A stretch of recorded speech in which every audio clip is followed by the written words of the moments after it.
Desde muy chico estuve vinculado a ambientes de astronomía, donde tenía 10 años y en un taller de un familiar que se hacían telescopios, venían astrónomos o físicos ópticos. Entonces rápido me acerqué a la astronomía, al poco tiempo empecé a curiosear con espeleología cavernas y ahí también me vinculé con antropólogos, arqueólogos, es decir, de chico. Después hubo todo un lapso donde podríamos decir que trabajé, estuve en una empresa trabajando, podemos decir. Después cuando me di cuenta, bueno, que esto no era la vida, me desvinculé de todo eso y empecé a moverme en forma independiente. Y lo que sí es cierto, que ya varios años que vengo trabajando en temas de arqueología incaica acá en la zona de Aconcagua, gracias a que doctores en arqueología me avalan, porque como dijimos, no soy arqueólogo, pero genero genero papers. Y realmente tengo muy buenos comentarios, digamos, de varios doctores en arqueología incaica. Y en eso sí estoy trabajando. De hecho, actualmente estoy escribiendo un par de trabajos sobre unos restos incaicos arquitectónicos que descubrí acá por la zona de la Aconcagua. Vos hablás de esta curiosidad y hablás de ahí, del lugar donde estás, con la galería, ¿no? En la base de la Aconcagua.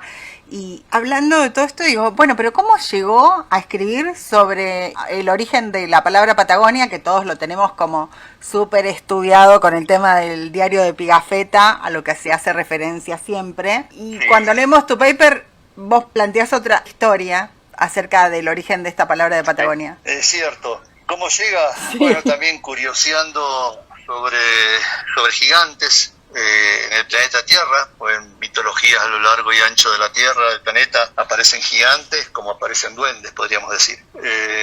Y obviamente muchos de estos aspectos entran dentro del marco de lo mítico y de diferentes culturas, podríamos decir genéricamente aborígenes, digamos, no blancas, sino contemporáneas, una forma muy tosca de expresar aquella cultura que vive en comunión con la Tierra, desde Siberia a la Patagonia, o desde Alaska a Australia. Entonces, curioseando estos temas, hay algo que se llama rapto de intuición, pues no tiene otro término.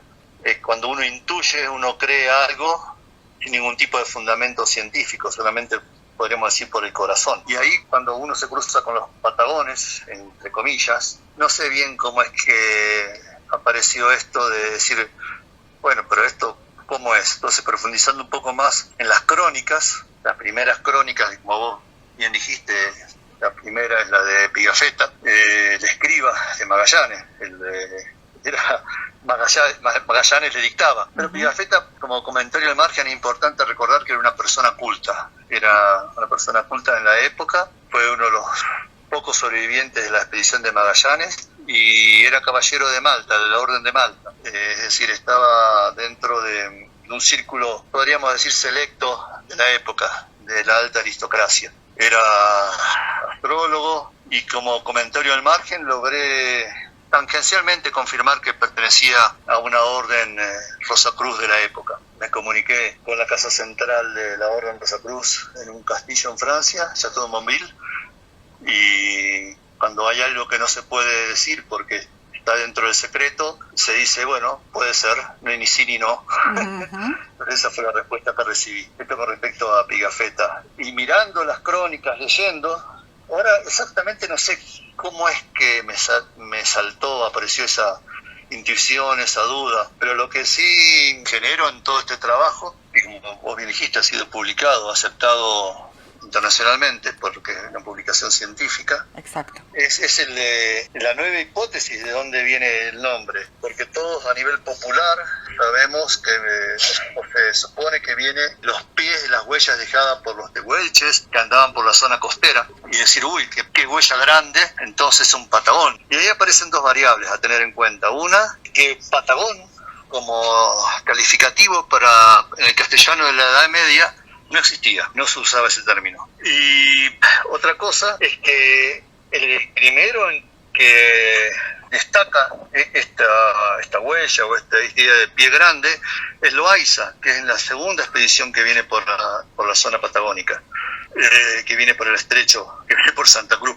No es Pigafetta, no lo glosa como se diría Magallanes. Entonces, de ahí lo que ocurre, o lo que se empieza a desarrollar, o que desarrollo, bueno, entonces, ¿de dónde venía? Lo que sí es cierto que para 1912, creo, no me acuerdo, Mary Patchell, una filóloga norteamericana, observa que en la novela de caballería El Primalión, impresa en 1512, la primera edición, aparece un personaje que se llama Patagón, y no hace ningún comentario demasiado acerca de su relación con los posibles patagones de la zona, pero sí lo hace, de la zona nuestra austral, pero sí lo hace María Rosalía de Maquiel para 1950 aproximadamente, en la década del 50, una respetadísima filóloga que ha vivido mucho tiempo en Estados Unidos, y ella presenta la hipótesis de que quizás podría estar relacionado el nombre de este personaje de la novela, Patagón, con la región patagónica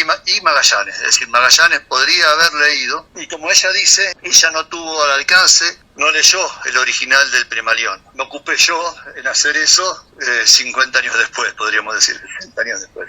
Conseguir el original de la Universidad de Cambridge, leerlo, y hacer un caminito, podríamos decir, tipo Schliemann con Troya. Es decir, el personaje de la novela de Primalión, que se llama precisamente Primalión, es como decir, el personaje de los cuentos de Patrusú, el personaje Patrusú, es decir, el Primalión, en sus viajes, típicos viajes de novela de caballería, con héroes, sale de Constantinopla, estamos hablando de lo que es Estambul hoy en día, andando en sus viajes caballerescos, llega a un lugar llamado Apolonia, y buscando toponímicos antiguos, griegos, encontramos un lugar que se denomina Apolonia Magna, la Magna Apolonia, la más importante de todas las Apolonias, que está en el camino precisamente que está recorriendo Primalión. Y de allí, la novela dice, a 3 días de viaje en navíos de la época, llega a una isla sin nombre, innominada, donde habita un personaje malfecho,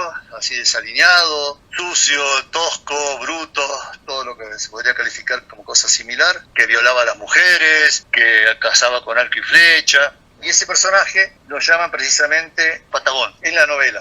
Y mirando cartografía antigua, se puede ver cómo frente a lo que sería esa Apolonia Magna, Magna Polonia, nos encontramos en la costa norte de Turquía actual, pero que en tiempos helénicos esa zona se denominaba Paflagonia, PH, o F, dependiendo si es griego o latín. Entonces, lo que hago yo, después de observar todo eso, es, ver cómo, y apoyándome en académicos, en especialistas en filología, cómo puede haber pasado Paflagonia como lugar, como territorio, a tener un gentilicio llamado Patagón, y resuelto todo eso, pues lo que se presenta como hipótesis es que, y al decir esto estoy diciendo que el término Patagón fue acuñado 10 años antes a que pasase Magallanes por acá, por la zona sur argentina. Es decir, el término Patagón ya estaba acuñado.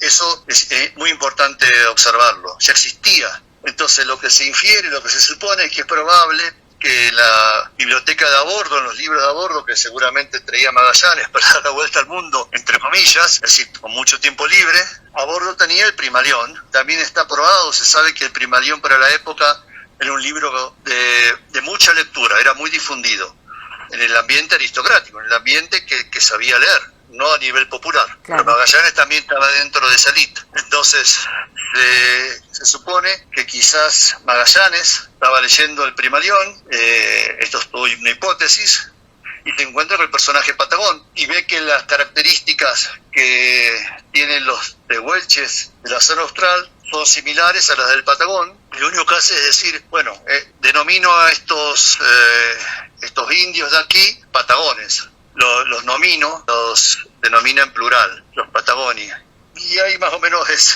todo este desarrollo.